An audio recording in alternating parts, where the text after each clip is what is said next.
coach football and I teach exceptional needs children at the same high school that I graduated from 40 years ago. I'm running for the United States Senate for two reasons, ladies and gentlemen.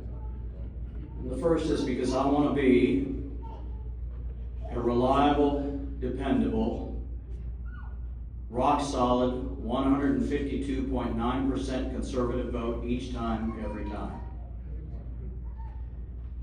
I remember, and some of you may remember also, you may have worked for and voted for him, I know that I do, the senator who held that seat for 5 terms. And his name was Jesse Helms.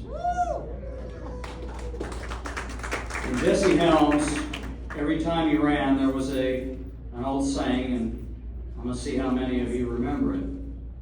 You may not always agree with him, but you know where he stands. Every single time.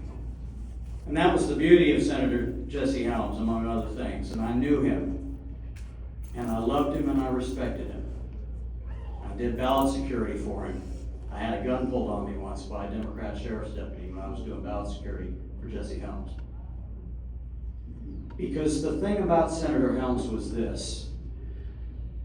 If you went to bed at night or you turned off the TV or you went away on vacation, you knew that you were going to get a solid, dependable, conservative vote. You absolutely knew that. Senator Helms would tell you that, and he would always stick with it. If anyone knew that about Senator Helms, it was the folks in Wake County and Raleigh. Am I right about that? Everyone knew that. And so I think that he set the bar, he set the standard for what we in North Carolina came to expect and appreciate. And we thought that we were going to get that 12 years ago with the election of the incumbent. And yet through one election, and then through another election, and now we're asked to go into a third, we're being asked to believe and trust that we're going to get the kind of conservative, reliable vote that we thought that we were nominating. And what will happen is, between now and the primary, you will think that the incumbent is the most MAGA 100% conservative senator that we've ever had. You'll think that because that's what the messaging will be. And what will happen is the primary will come and go. There may be 3 of us or 4 of us or 10 of us or 12 of us. And the incumbent will get reelected and get renominated and get back in, and he will move so fast to the center and then on to the left, it'll make your head spin. Because that's what's happened 2 times before. There's an old saying, and you may remember it, fool me once, shame on me. Fool me 3 times, shame on all of us.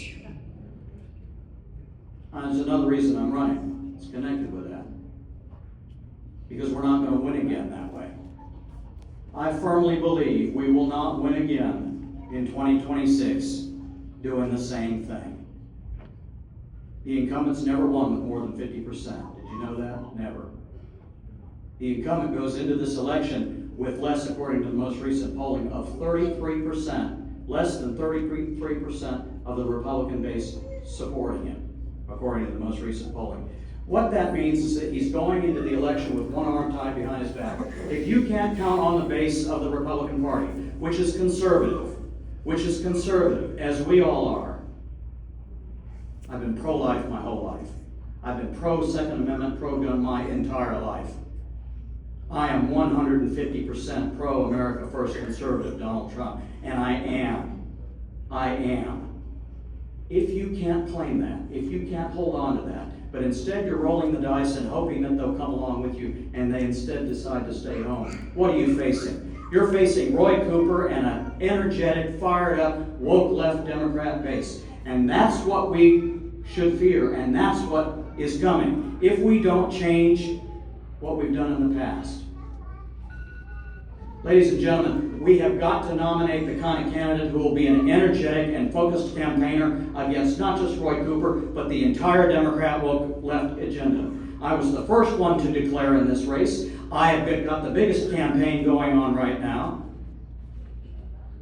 I will be your America First conservative candidate going into this election, and I'll give Roy Cooper the kind of opposition he has never seen in 7 straight elections. I need your help in the primary. I'm Andy Nillson. I'm running for the United States Senate. Thank you.